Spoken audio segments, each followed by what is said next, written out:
Hey, you. You're finally awake. The Neo Geo is renowned for its legendary titles like Samurai Showdown, King of Fighters and Metal Slug. However, not every game in its extensive library achieved greatness. In this video, we're going to be diving into 7 of the most critically panned Neo Geo games, exploring their histories, gameplay, reception, and the reasons they missed the mark.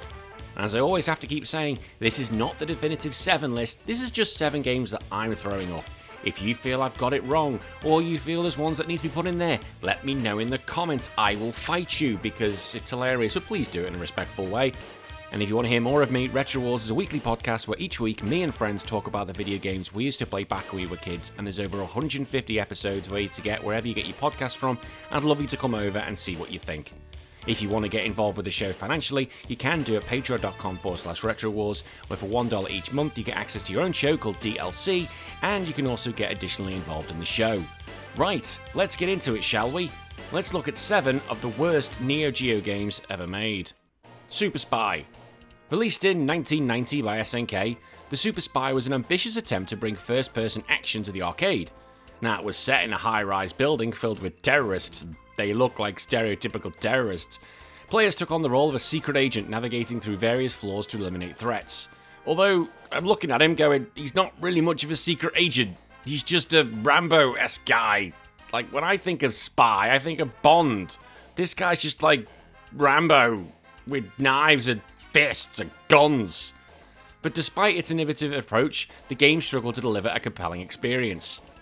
For its time, the game showcased an impressive first-person perspective, which does look okay. However, the visuals were often criticised for being static and lacking animation. The repetitive backgrounds and limited animation detracted from the immersive experience and the game aimed to provide. That's the problem. The guy can only move forward, left, or right. It's like, what sort of spy is he, or sort of Rambo guy is he? The guy can only move in 3 directions. Just take him from behind. Oh, don't clip that. That'll get me in trouble. But either way, he can only go in 3 ways, so yeah, he's no problem killing him. The narrative centered around a secret agent's mission to stop a terrorist organization. While the premise had some potential, the execution was lacking. This simplistic plot failed to engage players, and the lack of character development made it hard to invest emotionally in the story, because he's just going forward and sideways. He's not really talking, he's just fighting terrorists. It's like Team America. Combining shooting and melee combat, the game offered a unique blend of action. However, the controls were clunky and unresponsive and made the gameplay just feel awkward. And with that slow movement and limited aiming mechanics added to frustration, leading to a bit of a shitty experience. Critics and players, they found that game underwhelming, and a lack of polish and innovation led to a tepid reception. It is often compared unfavourably to other first-person shooters of the era, which offered more refined experience. And I guess it's trying. At least it's trying to do something new. But the problem is, its attempt at innovation was overshadowed by its execution flaws, leading to its obscurity now in the gaming world. It just serves as a reminder that sometimes not all good ideas actually get to be successful. Now, the game's ambition was evident, but it's just unfortunate the execution was just short. The lack of responsive controls and those gameplay mechanics just made it difficult to enjoy. And again, it tried to push boundaries, but not everything works all the time. Especially when the guy can't turn round. Fight Fever. Developed by Viacom and published by SNK, Fight Fever was released in 1994 as a 2D fighting game. It aimed to capitalise on the success of other fighting games like Street Fighter 2, but failed to make a significant impact. The game introduced a diverse roster of characters, each with unique fighting styles. The problem was that the character designs were uninspired. They looked dog shit. They looked absolutely terrible. They're some of the most boring characters I've ever seen in a fighting game. And again, you can compare it to Street Fighter 2 because that's what it was clearly going for. The game just was poo, because you look at all those characters and then compare them to Street Fighter 2's characters, and Street Fighter 2 poo-poos all over them. And bear in mind, Street Fighter 2 came out a lot earlier than this.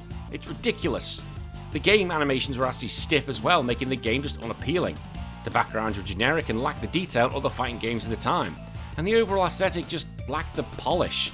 The controls just were a bit poo, and that combat just lacked the fluidity you really need in a fighting game. And again, it's very easy to compare it to Street Fighter 2, because at this point we had better versions of Street Fighter 2 than just the initial one. So in reality, you should be copying and borrowing a lot more and making a much better game. Like, this game isn't even as good as the bog standard vanilla Street Fighter 2. That's why it's a bit of a problem. And the narrative was a generic tournament setup lacking depth or originality. It failed to provide any compelling reason for players to invest in the characters or motivations. Like again, at least like Street Fighter 2, they had some sort of story. and this lack of captivating story made the game feel a bit shallow. Fight Fever was met with criticism for its lackluster gameplay and poor presentation. It was often overshadowed by more successful fighting games, which just meant you're not going to get played. Critics note that it failed to capture the excitement and depth of other titles in the genre. No, it's terrible. It's overshadowed. I'd never even heard of it until recently, but there are much better fighting SNK games, clearly. This is just a terrible, terrible game and think, oh, I can just make a Street Fighter 2 clone, make money. No, it doesn't work. It's a testament to how a lack of creativity and attention to detail can just result in a forgettable experience. Look at the Final Fight series. At least they tried to be a bit different, and I like the Final Fight series. Power Spikes 2. Released in 1994, Power Spikes 2 was developed by Video System and published by Taito. I think I got that pronounced correctly. It was the final installment in the Super Volleyball series and was the only volleyball game released on the Neo Geo platform. The game aimed to bring a unique twist to traditional sport by introducing futuristic elements and robotic players. Like, I'm not gonna lie, the aesthetics look really cool. Like, you see all the animations where everyone's being put robot parts as like armor. I was like, wow, that looks the shit.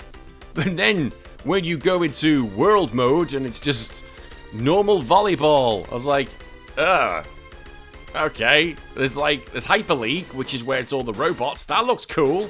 But then World Men and World Women is just terrible. It just looks... all the players look the goddamn same. It's ridiculous. The gameplay featured standby volleyball mechanics with the addition of power shots and special moves. And while the controls were responsive, it was just a very simple game with repetitive matches. The introduction of the robotic players in Hyper League mode was cool, but you should have led with that. Screw off the World Women and World Men, just go the whole Hyper League and just go full over-the-top stupidity. Like, critics did say, while it does offer a unique take on volleyball, it lacked the complexity of excitement of other sports games. I don't know, maybe you spike someone and their head pops off or something, or what was it in Meet the Neighbors or Meet the Fockers? Meet the Neighbors, Meet the Fockers, where you literally spike someone in the face. I'm not saying you should spike a woman in the face, but you spike another guy in the face and their nose explodes. How cool would that be? I don't know if it get past the censors, but well, Mortal Kombat can. I can't see why that can't. I'm all for that. The game focused on the futuristic elements, and the robotic players were not enough to compensate for the repetitive gameplay. Again, you have not used them well enough. I don't know, shoot somebody. How cool would that be? As you're about to spike them, you get shot in the leg or something. I know it's not really the rules, but it'd still be fun. Legend of Success Joe. Released in 1991. Oh god, this game is terrible. Legend of Success Joe was developed and published by SNK. The game is a hybrid of beat 'em up and boxing genres, because that's gonna work, aiming to offer a unique fighting experience. Despite its innovative concept, it failed to deliver a compelling gameplay experience. The character designs were god awful, and the animations were just choppy, detracting from the game's appeal. And this lack of polish straight away when you start playing it, you just go, why am I playing this? Did anyone even check this? Because it's terrible. You're just moving through water. It's choppy as anything. It's no, I can't play this. The narrative was cliched, following a boxer on his rise to fame, offering little in terms of originality, although I did like the opening cinematics. It looked cool, like Rocky style. The predictable plot failed to engage players or provide any motivation to complete playing. The controls were unresponsive, and that combat was just absolutely shocking with the boxing elements. What are you trying to do? Although, kind of, that makes sense. Someone's going to hit me and go, a boxing in a beat-em-up game does make sense. Well, maybe it does. But obviously it didn't work here, and I don't think it's worked since. Again, someone can come at me and hit me in the comments and say it all works in this game. Yeah, fine. Critics found the game lacking in excitement and depth, and is often compared to other beat-em-up games. Hell, I'll even say Double Dragon 3 on the NES, that's not a good game, is better than this. Legends of Success Joe is largely forgotten, serving as a reminder of the challenges in adapting a sports game-esque to a beat-em-up. It's a failure to innovate or captivate players, and it's just forgotten. Ninja Combat. Released in 1990 by ADK, Ninja Combat was a 2D action beat-em-up game where you control twin ninjas Joe and Hayabusa. No, they didn't. They did. If anyone's wondering what I'm on about here, Joe from Shinobi and Hayabusa, well, that sounds a bit from Ninja Gaiden. Did they just do that as a homage to Shinobi and Ninja Gaiden, or they just decided, yeah, we'll just steal it? Well, they may as well have stolen it. Everything else has been stolen on this list. So why not just steal that? Someone's going to come in the comments and go, actually, no, they did that as a bit of a tribute to Ninja Gaiden and Shinobi. I don't know. Do you think I'd research any of these things? I just try and provide you with entertainment. Now, Joe and Hayabusa, basically they are twins, right? Who decides to go, right, you're going to be called Joe and you're going to be called Hayabusa? No, they're basically two white guys. It's not Joe and Hayabusa. I had problems with Shinobi being called Joe anyway, but whatever, right? But imagine that, me and my brothers, you're called Dan, you're going to be called Raphael, you're going to be called Segundo. What? Stupid. People are probably thinking I'm stupid. I don't care. It's my show. Now, the twins are on a mission to defeat an evil shogun. But however, this game really didn't deliver a satisfying experience. Now, at the time, it got some good reviews. It was doing quite well. But it's kind of been panned since modern day eyes look at it, and they basically say it's one of the worst games ever made on the poor Neo Geo. It's just basically a boring beat-em-up, and there's much better ones. Yes, there are 3 other characters, because you fight them as bosses, and then they decide to join you to fight the show. No, that's cheating! You can't just because you lose and then go, oh, okay, now I'll just join your side. No, that's cheating! I know this happened in Streets of Rage, shut up, but at least he had a bit more explanation why he did it. This is just, we lost, we'll join you. Right, that is ridiculous. It's like a Pokemon where you recruit these people. Farcical, absolute farcical.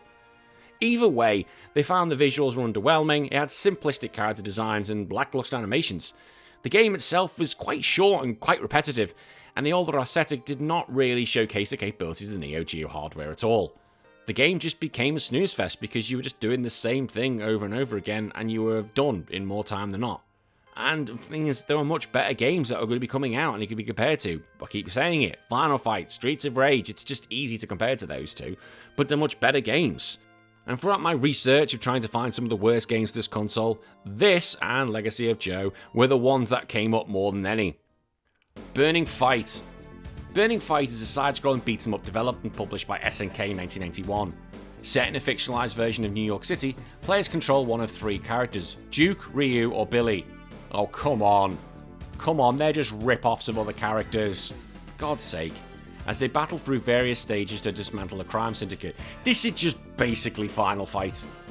You've literally just stolen it as a response to Final Fight, haven't you? You're just like, right, okay, is this what you do? You see Final Fight, oh, I can copy that. Oh, I see Ninja Gaiden, I'll just copy that. I see Shinobi, I'll just copy that. God's sake. Yeah, I see Street Fighter 2, I'll just copy that. The game does feature detailed character sprites and background, which is pretty cool. However, it just then falls flat compared to the contemporaries like Final Fight and Streets of Rage, both of which offered more polished visuals and audio. Like, for God's sake, at least rip it off right. Streets of Rage ripped off Final Fight and did that correctly. The soundtrack, while it was functional, lacks the memorable hooks of its rivals. Again, Streets of Rage soundtrack was absolutely godlike at the time. Burning Fight offers a standard beat-em-up experience with basic attacks, throws, and special moves. The controls are responsive, but the combat lacks that depth that you really need to keep going. And the game's pacing can feel uneven, with some stages just dragging on longer than they need to be. Critics have noted while Burning Fight is not a bad game, it just doesn't stand out in the crowded beat-em-up genre. Its reliance on the familiar tropes and lack of innovation makes it feel like a lesser alternative to those more successful games, and it's like, why would you play this over the other ones? That's the problem with so many beat-em-ups, especially back in the early 90s. This is at the bottom of the pile. And I played Final Fight 3. Final Fight 3 is dreadful. Dreadful. I'd rather play that than Burning Fight. Burning Fight is often remembered as a competent but unremarkable entry in the Neo Geo library. It's since again been overshadowed by more iconic beat-em-ups, but maybe it should be given the chance to come back. The problem is the game just lacks any innovation and just relies on established formulas, contributing to its inability to distinguish itself from the competitive beat-up market. And when you compare yourself to Streets of Rage, Final Fight, who are just better, more engaging, better visuals, more memorable music, you just feel like a less polished imitation. And finally, King of Monsters. King of Monsters is a hybrid fighting and wrestling game developed by SNK, released in 1991. Players control giant monsters battling indestructible city environments combining elements of kaiju films with pro wrestling. Who the absolute Fookie Duke thought that was an idea? Right, we got wrestling, we've got Godzilla. I don't know how I had to go Godzilla. We just put them together and hope to God it makes a game. That'll work. Like, this game did offer single player campaigns and 2-player competitive modes, so I've got to give him that. And the game does feature colourful and exaggerated character designs, which does capture the essence of the monster movies. And the environments are destructible, which does add a dynamic element to the battle. It makes it look quite cool and stuff like that. But the problem is that those environments really don't do anything. They just explode around you. It'd be interesting if they actually did meaning, like, I don't know, if you throw someone on a building, like they can get impaled or something like that. Maybe that's what you're going for in a wrestling game. But it actually says the building that you're smashing into makes a difference rather than just like, oh, it blew up, it died. The game's pacing is the problem, and the controls are the problem, because really the combat just comes down to smash button as fast as you can, and you win. And that's not a good fighting game. That's not a good wrestling game. I know we talked about other wrestling games on this channel, and God forsake ones that try and put RPG elements into it, but still, there's got to be some complexity when you do it, rather than just button mash and hope to God you win. That's not how it should play. Come on now, I can make it better. I can't. I'm not a developer, but you know what I mean. When you play a wrestling game, there's got to be something behind it. Again, it got mixed opinions, this game. It's not perfect, it's not fantastic, but it could do some things a lot better. Like, it is unique in the idea. I can't think of many monster kaiju wrestling games. The problem is, it's just a button masher, and you'll get bored of it very, very quickly. Even the multiplayer modes, you'll just get bored of it quickly because you go, oh, well, it's not a very complex battle system. The game looks quite good. The sprites look amazing. Like, one of them looks like a thing from Digimon, the Hercule Caribou Terriermon, I think it's called. Someone quote me if I've got that one right. Yeah, it is. Hercule Caribou Terriermon. I'm completely off base here, but I love my Digimon. Shut up. Shut up, we're all here for a good time. But either way, they have good sprites, but the game just doesn't follow through. And that's a shame, because this actually could have been cool. The game did spawn a sequel, King of Monsters 2, which did refine the gameplay and added new features. But while it's not a major success, this game does remain as a bit of a nostalgic title, but unfortunately it's not one of the best on the system, and I put it as one of the worst. People may disagree with me though and say it's actually one of the best, but either way, I'm putting it down there as a poo-poo pile. And that's it, 7 games which I really don't think make the mark for the Neo Geo. And as I said, let me know in the comments below if you think I'm talking absolute bubbles, or whether I've got this one spot on. If there are games I've missed, please put them in the comments below and why. Let's get the discussion going, and I will look to do a part 2 in the future. If you do believe I have deserved it after watching and enjoyed this, then please think about subscribing, leaving a like and a comment, because it all helps with the algorithm. I'll see you all in a few more days with another video, probably do a GameCube video. Well, worst off GameCube, but we'll get to that then. Until then, you all take care of yourself. My name's been Danny. Bye-bye.